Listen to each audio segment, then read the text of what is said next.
for this one.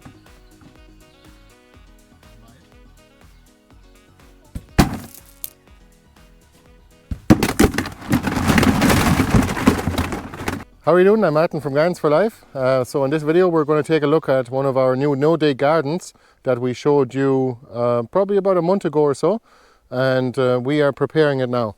So we just dumped some compost here a couple of weeks ago and we're ready to rake it out. You can see these are a few weeds popping up in between, but we're going to just cover those, pull them up maybe a little bit and cover those with compost, and they'll be okay then. And you can see here we've already made a start now. Say hello. Hello. Are you ready to rake? I love raking. Let's rake. We're just going to rake out all this compost here, and we are going to start planting. We've got a few plants here. This is Jacob's ladder, as it happens. It's a blue perennial flower. Isn't that right, Jacob? But Jacob's ladder's my name, Jacob. Yeah, that's right. We also got some potato onions. Those will not be available this year to our audience because we don't have enough of them. And some Egyptian walking onions as well. And all of these ochas as well. It's a little bit late in the year now. This is mid-July, and we could have planted those at the beginning of June probably, or even a little bit earlier if there is no chance of frost in May. But sure, they'll still be productive enough. We also got some couple of yacons left to go, and a mashua, some yellow golden red willows, and some of our lovely Dobbinton kale. So here we've already flattened the compost and we planted some Chinese rhubarb, which is really good for its medicinal purposes. And here is some curly willow, corkscrew willow, bit of basketry willow as well here. So let's go around the Woodchip Island. I'll show you another garden that we've already finished. Geez, look at all the red currants here. A tremendous amount of them. Must harvest a few of them. And the great mullein and American elder right beside the sea buckthorn. It's all go here in the Woodchip Island, and a birch tree that's self-seeded here. And of course the Jerusalem artichokes. So here is another garden where we just removed the plastic about a month ago and we put down compost. And you can see here it's already going really well. I think it's definitely going to be canopy gardening, so that means it's going to be totally covered with plants by the end of the season. And that's a good thing because that leaves no space for weeds. And we're making the most of what sunlight is coming in. This summer it's been so wet, and you can see even here on the paths it's really soggy. I'm even having to wear wellies, which is very unusual in the summer. So of course we're planting some insectary plants like the feverfew as well in between, just to attract beneficial insects. We planted these rhubarb deliberately very close to each other just to grow them to a certain size, and then we'll dig them up in the winter. And that's Glaskin's perpetual. We have some yacon as well planted in between, and some other plants.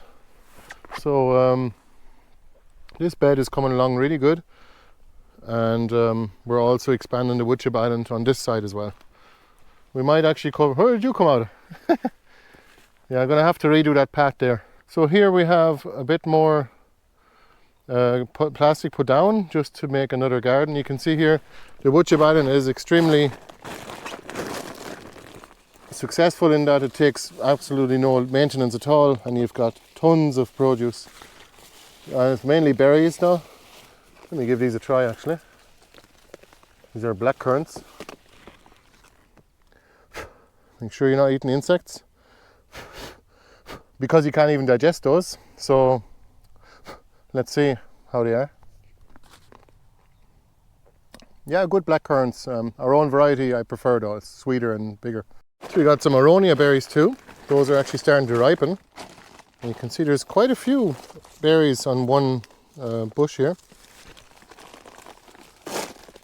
But they're not ready yet. So I'd say the birds probably picked the black ones. What are you eating? Kale. Kale, good boy. Raw kale is good for you. So let's go back through here to our Woodchip Island. This is our wild raspberry. Our wild raspberries will get very tall actually. They go to about 2.5 meters or 8 feet tall. And you can see here they're quite spiky. You can see it here. It would make for a fairly good hedging plant, I imagine. I mean, I know that it definitely stops me, it slows me down when I try to get through the garden here. And I'm trying to squeeze by this patch of raspberry plants. But they do make raspberries alright, and smaller fruits than you'd expect, but they're very nice. We've had it here for about 4 years now in this patch, since we installed this Woodchip Island garden. They'll be available as part of the winter selection in August. So we've already done this bit here now. That was only maybe 15 minutes to rake out the compost and to make a couple of pats as well. We try to keep the pats to a minimum. You can see we have one in the middle here, and we're going to cover these with wood chips, and then a secondary pat down this way, which is exactly a foot wide, basically, whatever size your foot is, and we just walk them in.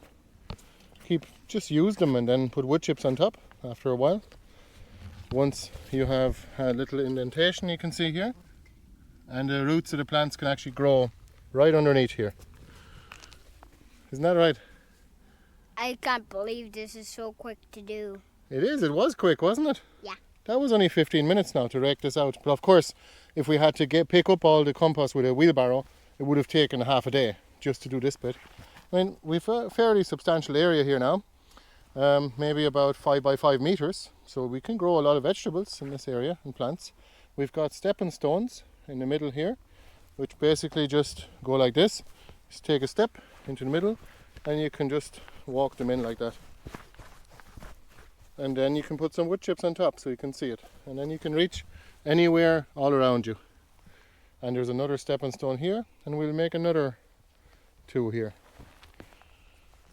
Good man, yeah.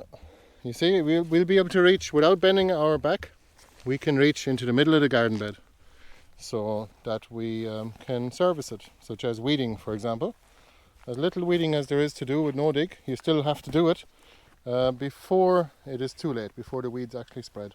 So just to show you, it's minimal paths here. So we have a main path here in the middle, and we have stepping stones in the beds, and a secondary path here. So we wouldn't probably use this smaller path, all these smaller paths, secondary ones, for a wheelbarrow. They're not really wide enough for that. They're only really just to plant things in your bed, or harvest them, or service the bed, like maybe weeding. We never have to water our no-dig beds or any plants that we have planted in them. So we could add our wood chips on the paths now.